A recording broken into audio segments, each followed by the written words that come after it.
ይህ አዋትቪ ነው። ወጣቶችን በተለያየ የስራ ዘርፍ በማደራጀት ወደ ስራ እያስገባ መሆኑ ተገለጸም። በምስራቅ ጎጃም ዞን በኦቨል ወረዳ በኤፍኤስአርፒ ፕሮጀክት በመጀታ ድጋፍ ወጣቶችን በተለያዩ የስራ ዘርፎች በማደራጀት ወደ ስራ እያስገባ ነው።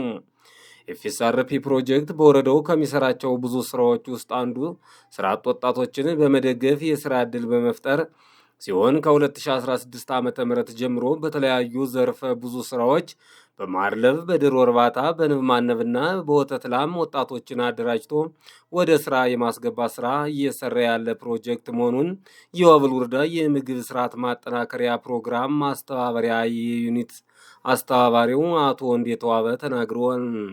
እንደ አቶ ወንዴተዋበ ገለጻም ከ2016 ዓ.ም ጀምሮ እስከ 2018 ዓ.ም ድረስ ከ60 በላይ ወጣቶችን በተለያየ ኢንተርፕራይዝ በማደራጀት ወደ ስራ ማስገባት መቻሉን ገልጸው ፕሮጀክቱ እስከ አሁን ድረስ 12 ሚሊዮን ብር የሚጠጋ ለነዚህ ወጣቶች ድጋፍ ማድረግ ችለናል ሲሉ ገልጸዋል። ወንዴተዋበ እባላለሁ። የኦቨል ወረዳ የምግብ ስርዓት ማጠናከሪያ ፕሮግራም ኤፍኤስአርፒ አስተባባሪ ነኝ። እንግዲህ ፕሮግራሙ በተለይ ኤጂፒ 1 እና ኤጂፒ 2 ፌዞች ካለቁ በኋላ በ2016 ነው ወደ ስራ የጀመረው በአዲስ ኤፍኤስአርፒ ማለት ነው።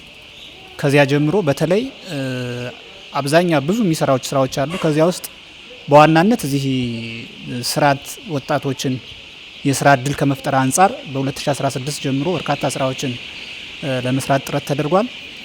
2016 ወደ 4 የተለያዩ ቡድኖችን በንብ ማነብ አደራጅቶ ወደ ስራ ያስገባንበት ሁኔታ ነው ያለው።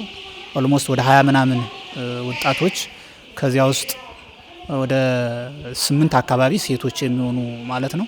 2017 የዳበና ቀበሌ ላይ በዶሮ እርባታ ጌታሰው ልንገርሽና ጓደኞቻቸው የሚባሉ ቡድኖች በዶሮ እርባታ በጣም ወደ 15 አባላት ያሉት ከዚያ ውስጥ 8ቱ ሴት የሆነ ማለት ነው አደራጅተን ወደ ስራ አስገብተን እውነን ለመናገር በጣም ጥሩ ውጤት እያገኙና በአሁን ሰዓትም አሁን ላይም ጥሩ ስራ እየሰሩ ያለበት ሁኔታ ነው ያለው። 2018 እንግዲህ ወደ 3 ኢንተርፕራይዞችን ነው ወደ ስራ ያስገባ ነው።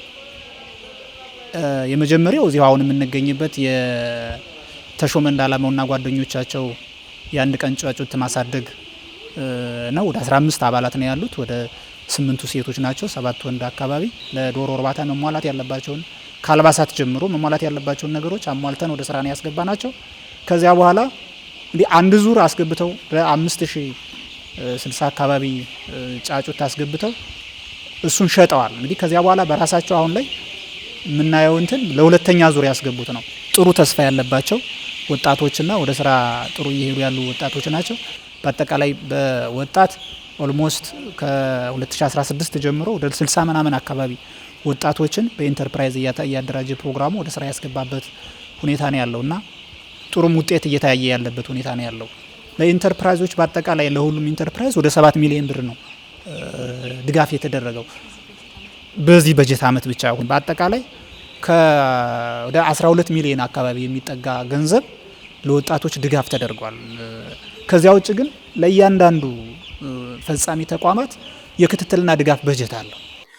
የኦቨል ወረዳ ስራና ክህሎት ጽሕፈት ቤት ኃላፊ አቶ ደረጀ ጎሹ በበኩላቸው በ2018 ዓ.ም በጀት ዓመትም ከ4700 በላይ ወጣቶችን በተለያየ የስራ ዘርፍ የስራ ዕድል መፍጠር መቻሉን ገልጸው የስራ ዕድል ከተፈጠረላቸው ወጣቶች መካከልም ተሾመ እንዳላማውና ጓደኞቻቸው የአንድ ቀን ጫጩት በማሳደግ በዱቄ ቀበሌ ተደራጅተው እንዲሰሩ የማድረግ ስራ እየሰራ እንገኛለን ሲሉ ገልጸዋል። አመሰግናለሁ። ስሜ ደረጀ ጎሹ እባላለሁ። የኦቨል ወረዳ ስራና ክህሎት ጽሕፈት ቤት ኃላፊ ነኝ። በ2018 ከ4700 በላይ ወጣቶች የስራ ዕድል በተለያየ የስራ መስክ የስራ ዕድል ለመፍጠር ጥረት አድርገናል። የስራ ዕድል ከፈጠርንላቸው ውስጥ ተሾመ እንዳላማውና ጓደኞቻቸው የአንድ ቀን ጫጩት ማሳደግ በሚል እዚህ ዱቄ ቀበሌ ላይ እነዚህ ወጣቶች ናቸው። ወጣቶቹን የስራ ዕድል የተፈጠረላቸው የመጀመሪያው ከኤፍኤስአርፒ የበጀት ድጋፍና ከወጣቶች ከራሳቸው 25% ድርሻ ጭምር አውጥተው ነው። አሁን ላይ ያስገቧቸው ጫጩቶች ሁለተኛ ዙር ናቸው። አንደኛ ዙር 5000 ጫጩት አስገብተው ኒርሊ እሱን ከ30 ቀን እስከ 45 ቀን ባለው ውስጥ ተሽጠው አልቀዋል። በተለያየ የገበያ ትስስር ምንም ሁሉም ተቋማት ጭምር ተጋግዘን የገበያ ትስስርም ጭምር ተፈጥሮ ከአንደኛ ዙር ብቻ ከ400 ሺህ ብር በላይ በነገራችን ላይ ትርፍ አግኝተዋል እነዚህ ወጣቶች ማለት ነው። አሁን ያስገቧቸው 5500 አካባቢ ጫጭት ነው። ዛሬ ላይ ኦልሞስት እንግዲህ ወደ 18 ቀናቸው አካባቢ ነው እነዚህ ጫጭቶች የምታዩዋቸውና ይህን ጫጭት ሜቢ እንግዲህ ከአንድ ወር በኋላ ወደ የገበያ ትስስር በመፍጠር ለሽያጭ የሚቀርቡ ናቸው። እነዚህ ከወጡ በኋላ ደግሞ ሌላ እንደተባለው ቦታ ጠቧቸው ነው እንጂ ልጆቹ ከ5000 በላይ ጫጭት ጭምር ማስገባት የሚችል ካፒታል አላቸው ባሁን ያን ብር ስራ ጋር መዋል አለበት። ነገር ግን ትልቁ ችግር የቦታ በተለይ ከሸድ ጋር ተያይዞ ትንሽ የሸዱ ጥበት ካልሆነ በቀር እስከ 10000 ጫጭት ጭምር ቢያስገቡ የቦታ ጥረት ካልገጠመን በቀር ሌላው በካፒታል ደረጃ አሁን ላይ ጥረት የሌለባቸው ወጣቶች ናቸው። ከእንተንም ካመለካከት ማኳያ ወጣቶቹ በጣም እስካሁን ካደራጀናቸው ወጣቶች የተሻለ በነገራችን ላይ በቃ ሰርቶ ለመቀየር ያላቸው ወኔ በራሱ ጥሩ ነው። እውነት ለመናገር ኢቭን መብራት ከሄደ ብለው ጄነሬተር ጭምር ገዝተዋል። እውነት ለመናገር ይሄን ጫጭት የአንድ ቀን ጫጭት ልዩ የሆነ ጥንቃቄ ይፈልጋል። ጄነሬተር ገዝተው መብራት ሲሄድ እሱን ጭምር እየተጠቀሙ እያሳደጉ ያሉበት ሁኔታ ነው። ክረምት ከመሆኑ ጋር ተያይዞም ሪስክ ያልገጠማቸውም ብዙ ሪስክ። ስለዚህ በጣም ውጤታማ ልጆች ናቸው የሚል እንትና ያለኝ ከድጋፋችን አኳያ እውነት ለመናገር በተለይ እንደነዚህ አይነት ወጣቶችን ልዩ የሆነ ድጋፍ ነው የምናደርግላቸው። ከኛ ተቋም አኳያ በተለይ ከአደረጃጀት ከአሰራር ከመመሪያ አኳያ በተለይ አክብረው ልጆቹ የማህበሩን ደንብ መተዳደሪያ ደንብ ጭምር አክብረው እንዲሰሩ ጥረት እናደርጋለን። ቴክኒካል የሆነ ድጋፍ ደግሞ በተለይ ከእንስሳት ዘርፉ ጋር የጎንዮሽም ጭምር እየተነጋገር ልዩ የሆነ በተለይ አንደኛው ዙር ጋር ጀማሪም ስለነበሩ አዳርም ጭምር ባለሙያ እንዲያደርግ ሁሉ ጥረት አድርገናል። ከኛም ከነሱም ባለሙያዎች ማለት ነው። ምክንያቱም የአንድ ቀን ጫጭት እንዴት መሰራት እንዳለበት ልጆቹ አያውቁም። በስልጠና ብቻ ከመስጠት ውጭ ቴክኒካል ወደ ተግባር ቀይረው ስላላዩት እዛ አካባቢ ላይ ልዩ የሆነ ድጋፍ አድርገናል። አሁን በተቻለ መጠን ልጆቹ ኦልሞስት ለምደዋል። ግን የሚቸግራቸው ነገር ካለ በየትኛውም ሰዓት በአካልም እየመጣን እየደገፍናቸው እንደሆነ እንዲወሰድ ነው። የሚቸግራቸው ነገር ካለ እኛን እያማከሩ እሱን ጭምር እየፈታንላቸው እንዳለ እንዲወሰድ የሚል ሀሳብ ነው ያለኝ። የአወበል ወረዳ እንስሳትና ዓሳ ሀብት ልማት ጽሕፈት ቤት ኃላፊ አቶ አበጀ ተጎድ በበኩላቸው ከባህላዊ አሰራር ዘዴ በመውጣት ዘመናዊ አሰራር ዘዴን በመጠቀም የእንስሳት ዘርፉን ምርትና ምርታማነት ለማሳደግ በትኩረት እየሰራ እንገኛለን ብለዋል። በዚህም ወጣቶችን ድጋፍና ክትትል በማድረግና እንዲሁም የስራ ዕድል ፈጠራውን በማተሳሰር ገበያም ችግር እንዳይፈጠር እያሰራን እንገኛለን ብለዋል። አበጀ ተጎድ ባላለው የአወበል ወረዳ እንስሳትና ዓሳ ሀብት ልማት ጽሕፈት ቤት ኃላፊ ነኝ። አንድ ቀን ጫጩት ታሳዳጊዎች መጀመሪያ ወደ ስራ እንዲገቡ ቴክኒካል ስልጠና ነው የሰጠነውና ቴክኒካል ስልጠና ከሰጠነው በኋላ የአንዱ ቀን ጫጩት እንዴት ነው ማሳደግ ያለባቸው የሚለውን የመጀመሪያው ከማኔጅመንቱ ላይ ነው ትኩረት አድርገን እኛ ስራ እየሰራን ያለበት። ከቤት አሰራር ጀምሮ ከውሃ አሰጣጥ፣ መኖ ምን አይነት መኖ ነው ስታርተር ወይም እነዚህ የአንድ ቀን ጫጩቶች ምን አይነት መኖ ነው መጠቀም ያለባቸው የሚለውን ሙያዊ ስልጠና ከሰጠን በኋላ ወደ ስራ ነው የገባንበት ማለት ነው። አጠቃላይ እነሱም ጥሩ ትርፋማ የሆኑበት ሁኔታ ነው ያለ ማለት ነው። ድጋፍና ክትትል በጣም እያደረገ የቀበሌ ባለሙያዎችም የወረዳ ባለሙያዎችም በትኩረት ድጋፍና ክትትል ስናደርግ የነበረበት ሁኔታ ነው ያለ። 5500 ጫጩት ሲያስገቡ እንግዲህ ከኛ ድጋፍና ክትትል ያስፈልጋቸዋል። ትኩረት በሁለተኛ ዙር ማለት ነው። ሁለተኛ ዙር ሲያስገቡ ድጋፍና ክረምት ስለሆነ ድጋፍና ክትትል ያስፈልጋል ማለት ነው። ዶሮ የአንድ ቀን ጫጩት ምንድነው የሚፈልገው? ሙቀት ይፈልጋል። ሙቀት ሲፈልግ እንግዲህ በራሳቸው ተነሳሽነት መብራት ቢጠፋ በሚል ጄኔሬተር በራሳቸው የገዙበት ሁኔታ አለ። ይሄ በጣም ወጣቱ አንዱ ለውጥ ያመጣበት ነው። ሞዴል ስራ እየተሰራበት ያለበት ሁኔታ ነው ያለና ቀጣይም እንዲህ አይነት ወጣት እንዲፈጠር እንፈልጋለን። እነዚህ ለዱቄ ያላቸው እንግዲህ ሞዴል ወጣቶቻችን ናቸው። እንደ እንስሳትና ዓሳ ሀብት ጽሕፈት ቤት ደግሞ ምንድነው የሚጠበቀው ከተባለ የመጀመሪያው ጤናቸው የተጠበቀ የጫጩት እንዲኖር እንፈልጋለን። መኖ አመጋገብ ይሆናል፣ ከውሃ አጠጣጥ ሊሆን ይችላል። አጠቃላይ አያያዛቸውን ትኩረት አድርገን እየሰራን ያለንበት ሁኔታ ነው ያለ። የገበያ ትስስር እንዲፈጠርላቸው የበኩላችን ድርሻ እንወጣለን ማለት ነው። ዋናው ዓላማው ምንድነው? ከአንድ ቀን እስከ 42 ቀን ያለው ሂደቱን እኛ ከተከታተለ በኋላ ክትባት ይከተባሉ። ክትባት ከተከተቡ በኋላ ደግሞ ወደ ማህበረሰቡ ነው የሚሰራጩ። ማህበረሰቡ ላይ ሲሰራጭ እንግዲህ ጤናማ የሆነ ዶሮ ይወስዳሉ ማለት ነው። ገበያ ላይ ያለውን ነገር ማለት ነው። የመጀመሪያው ከኛ ከእንስሳት አኳያ የሚጠበቀው ምንድነው?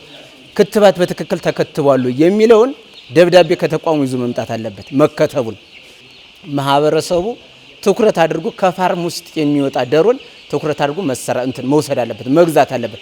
ዝም ብሎ ከገበያ ህገወጥ ነጋዴዎች አሉ። በመሰረቱ እዚህ ላይ ከህገወጥ ነጋዴዎች መግዛት ሳይሆን ከፋርም ውስጥ የሚወጣ ዶሮ ጤናማ የሆነ ዶሮ ነውና ይሄንን ትኩረት አድርጎ አርሶ አደሩ ማህበረሰባችን ይሄንን መጠቀም አለበት የሚል ግምት አለ።